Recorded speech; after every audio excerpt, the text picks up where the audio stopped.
I wasn't even supposed to be on Facebook that night. I was just trying to set up a new account because I'd forgotten my old password, and when the sign-up screen asked me to search for friends, I typed in my husband's name out of habit. 25 years of marriage. I knew that name like I knew my own heartbeat, but the profile that came back wasn't his. It was a man named Daniel Hartwell. Same crooked smile. Same small scar above his left eyebrow from that bicycle accident he told me happened when he was 12. And he was standing in a backyard I didn't recognize, his arm around a woman I had never seen, two teenagers flanking them like bookends, a boy and a girl, both of them wearing his face like a costume. I stared at that photo for so long my eyes started to water. And I remember thinking, very quietly, very calmly, the way you think when your brain hasn't caught up to what your eyes are seeing, that is my husband. And those are not my children. I want to tell you this story the way it actually happened, because the truth is stranger and more devastating than anything I could have invented. I'm going to take you through every layer of it, because that's the only way any of it makes sense. And I promise you, by the end, you're going to understand exactly how a man hides a double life for 17 years, and what happens when the two women he deceived decide to stop being victims and start being a team. Let me back up. My name is Claire, and in the spring of 2022, I had been married to Daniel for 25 years.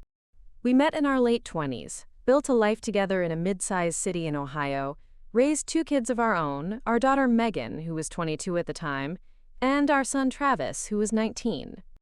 Daniel worked in regional corporate logistics, which meant he traveled 2, sometimes 3 weeks out of every month. I had grown so used to his absences that I stopped noticing them the way you stop noticing the hum of a refrigerator. It was just the texture of our life. He came home, we were happy, he left, I managed. That was the deal. That was what I thought the deal was. I had no reason to suspect anything.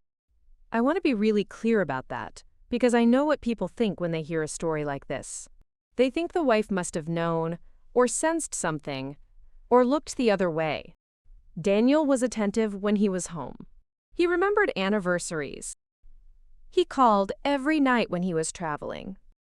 He was, by every measure I had available to me, a devoted husband.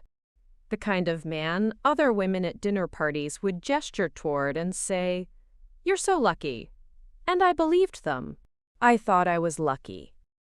So when I saw that Facebook profile, Daniel Hartwell, living in Charlotte, North Carolina, I didn't immediately think betrayal. My first thought, embarrassingly, was that it was a coincidence. Someone who just happened to look extraordinarily like my husband. I clicked on the profile. It was mostly public. And I started scrolling. There were years of photos. Birthday parties. A Christmas tree with those two teenagers as young children sitting underneath it. A 4th of July barbecue. A woman named Renata, tagged in dozens of posts, who had been in what the profile described as a committed relationship with Daniel Hartwell for going on 8 years. Though the photos went back much further than that. There were comments on her posts from him that went back to 2009. Loving comments. The kind of comments my husband used to leave on my photos in the early days of our marriage, before social media made that feel unnecessary. I sat in my kitchen until 2 in the morning going through every public post on that profile. And the more I looked, the more the geography started to make sense in a horrible, nauseating way. Daniel traveled to Charlotte all the time. It was one of his primary routes. He had a corporate branch there, he told me. He needed to be there regularly. Of course he did. He had a second family there. He had a whole second life there, running parallel to ours for 17 years, and I had been funding half of it with the income from my own job as a hospital administrator while he split his attention, and apparently his paycheck, down the middle. I didn't cry that night. I think I was too stunned for tears. I just kept scrolling, kept cataloging, kept building this picture in my head of a man I apparently did not know at all.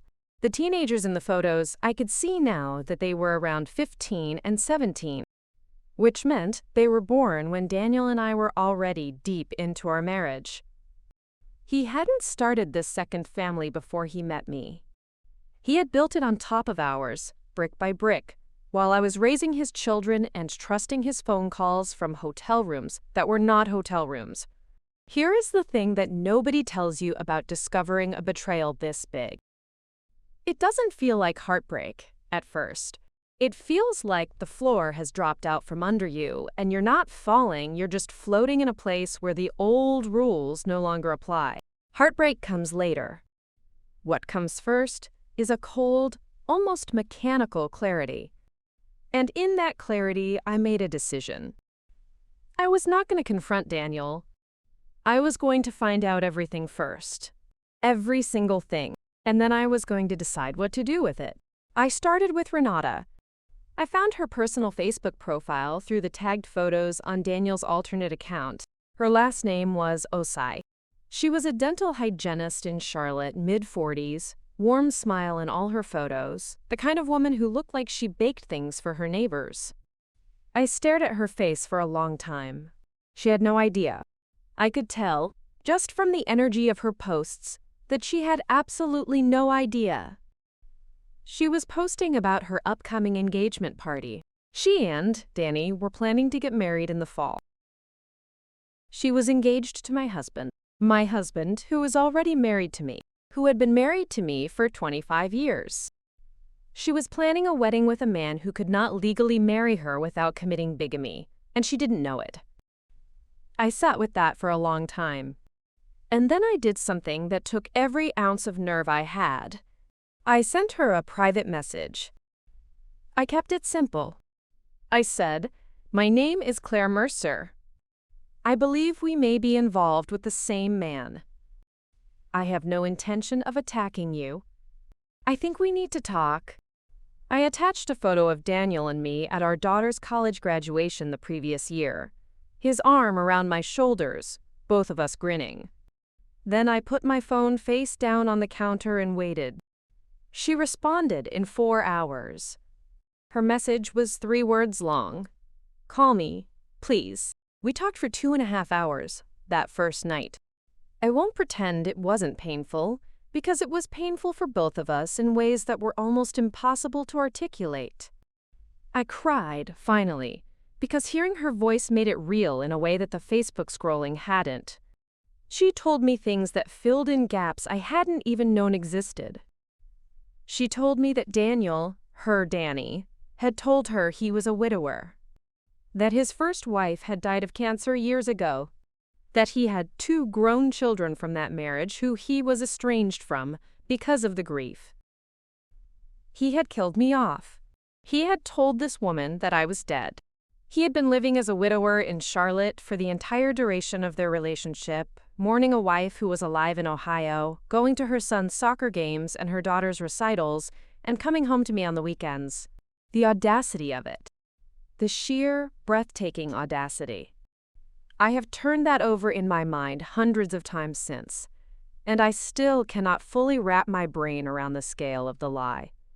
Not just the logistics of maintaining 2 households, 2 phone numbers, 2 names, 2 entire emotional identities, but the willingness to look this woman in the eye and tell her his wife was dead, to accept her sympathy, to let her comfort him for a loss that didn't exist, to use her compassion as a tool to keep her close and keep her from asking questions. Renata was devastated. But she was also, and this is the part one want you to hold on to, she was also furious. And fury, it turns out, is an extraordinarily useful thing when you know how to aim it. We agreed on a few things in that first conversation. First, neither of us would say a word to Daniel. Second, we would both independently start gathering documentation. Financial records, travel records, anything we could access legally. Third, we would bring in professionals. I had already decided I was calling a divorce attorney in the morning. Renata said she had a friend who was a family law paralegal and could help her understand her rights in North Carolina. And fourth, when the time came to confront him, we would do it together. Not separately, not in a way that gave him time to spin a story or play one of us against the other. So he couldn't run. Over the next 6 weeks, Renata and I built a case. I want you to understand what that actually looked like, because it wasn't glamorous. It was spreadsheets. It was late nights cross-referencing bank statements. It was hiring a forensic accountant, which I paid for, and which was worth every penny, who discovered that Daniel had been running a shadow financial structure for years. He had a separate bank account under the Hartwell name, fed by a portion of his corporate expense reimbursements and a side consulting income stream that he had never disclosed to me. He had a mortgage in Charlotte under that name, a life insurance policy with Renata as the beneficiary, which, by the way, would have been legally void given the circumstances, but he apparently hadn't thought that through. The forensic accountant estimated that over the course of 17 years, Daniel had diverted somewhere between $300,000 and $400,000 away from our marital finances and into his Charlotte life. $300,000 to $400,000. Money that should have gone into our retirement accounts, into our kids, college funds, into the home equity we thought we were building together. Funneled into a parallel existence that he had constructed with our resources while pretending to be two different people. My attorney was extraordinary. Her name was Patricia Voss, and she had the energy of someone who had heard every possible variation of male audacity and had simply decided to be better prepared than all of it. She told me that the financial diversion alone gave us grounds for a fraud claim on top of the divorce.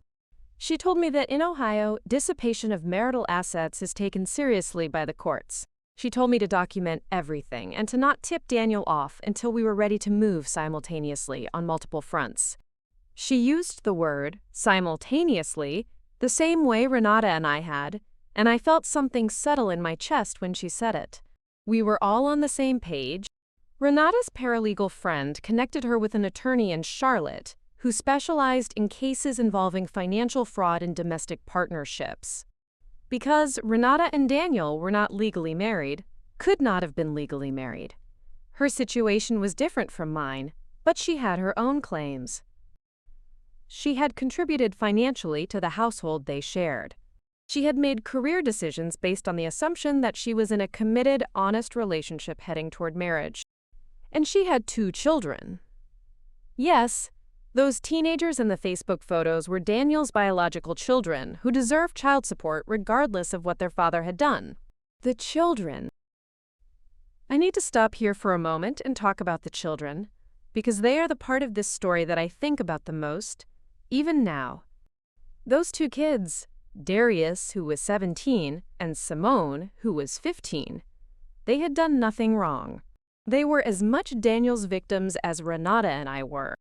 They had grown up believing their father was a devoted, if frequently traveling, presence in their lives. They had no idea he had another family. They had no idea their mother had been lied to. And when everything came apart, they were going to be collateral damage, in a disaster entirely of his making. Renata and I talked about them a lot during those 6 weeks. We were both very clear that whatever happened between us and Daniel, those kids were not going to be punished for his choices. The confrontation happened on a Saturday in late July. Daniel had told me he was flying home from a work trip. He had told Renata he was coming home from a work trip. He had, in fact, been in Charlotte for the previous week. We knew this because my attorney had, through completely legal means, confirmed his travel records. And he was driving from Charlotte to Ohio, planning to spend 2 weeks with me before cycling back. We chose the moment he walked in the door. Renata was sitting at my kitchen table when Daniel opened the front door of our house. I watched his face go through about 6 different expressions in the span of 2 seconds. And then something that collapsed inward on itself. Not guilt exactly, but the look of a man watching the architecture of his lies begin to fall. He said, "Claire, I can explain." He actually said that. 25 years of marriage, 17 years of a parallel life, $300,000 to $400,000 in diverted assets, 2 families, 4 children, 1 dead fake wife, and his opening move was, I can explain. Renata stood up from the table. She looked at him the way you look at something that used to mean something and now just means damage. She said, "Danny, whichever name you're using today." And she put a folder on the table. I put a folder on the table. And we both sat down and told him, very calmly, very precisely, exactly what we knew and exactly what was about to happen. Patricia Voss had already filed the divorce petition. Renata's attorney had already filed for child support and a fraud-based civil claim in North Carolina. Our forensic accountant's report had already been submitted as evidence. And this is the part that I think Daniel had not anticipated, the part that hit him hardest. We had already contacted the corporate compliance department of the logistics company he worked for and provided them with documentation showing that he had been using his corporate expense account as part of his financial shell game. His employer had been quietly investigating for 3 days before he walked through my front door. He was fired the following Monday. The civil fraud claim proceeded in both states. The divorce was finalized 11 months later, and because of the documented dissipation of marital assets, the settlement was heavily weighted in my favor. I received the house, a substantial portion of his retirement accounts, and a cash settlement drawn from the liquidation of assets he had accumulated under both names. Patricia Voss was, as I said, extraordinary. Renata received a child support order that will run until both Darius and Simone reach adulthood. She also received a settlement from the civil fraud claim that helped her stabilize financially after years of being in a relationship built on a lie. She kept the house in Charlotte, which had equity in it, and which the court determined she had a legitimate financial interest in given her contributions to the household. Daniel ended up with almost nothing. No job. No house in Ohio. No house in Charlotte. 2 legal judgments against him. A corporate reputation that had been quietly and thoroughly destroyed through the compliance investigation. His adult children from our marriage, Megan and Travis, cut contact with him almost immediately. Darius and Simone, after a period of shock and grief that I can only imagine, made their own decisions about their relationship with him in their own time. That was not mine to influence. I think about the night I found that Facebook profile a lot. I think about how close I came to just closing the laptop and going to bed. How easy it would have been to tell myself it was a coincidence, a look-alike, a trick of the light.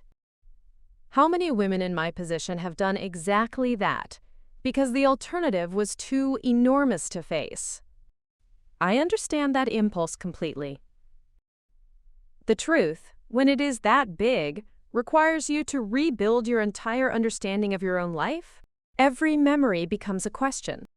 Every phone call, every trip, every tender moment, you hold it up to the light and wonder what was real and what was performance.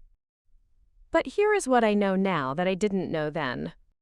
The truth, as devastating as it is always better than the lie. Because the lie is a cage, even when you don't know you're in it.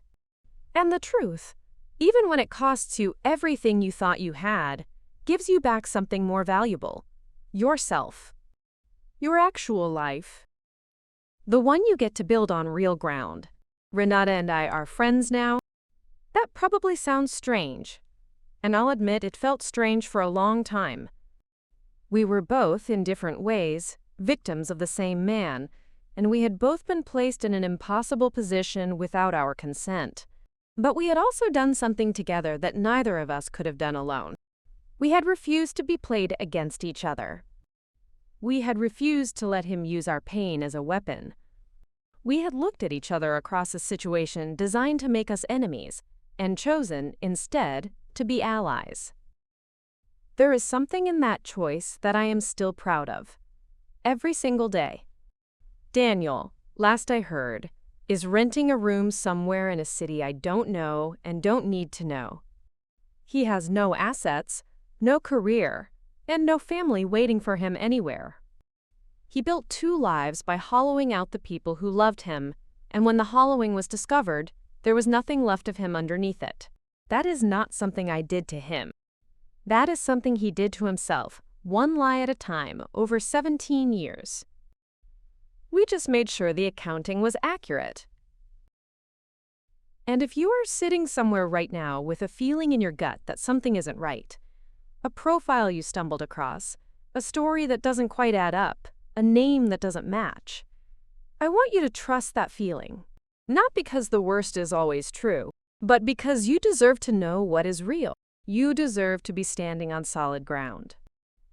And if the ground turns out to be hollow, you deserve to find out before you've given it another 17 years. The night I found that profile, I thought my life was ending. It wasn't. It was just finally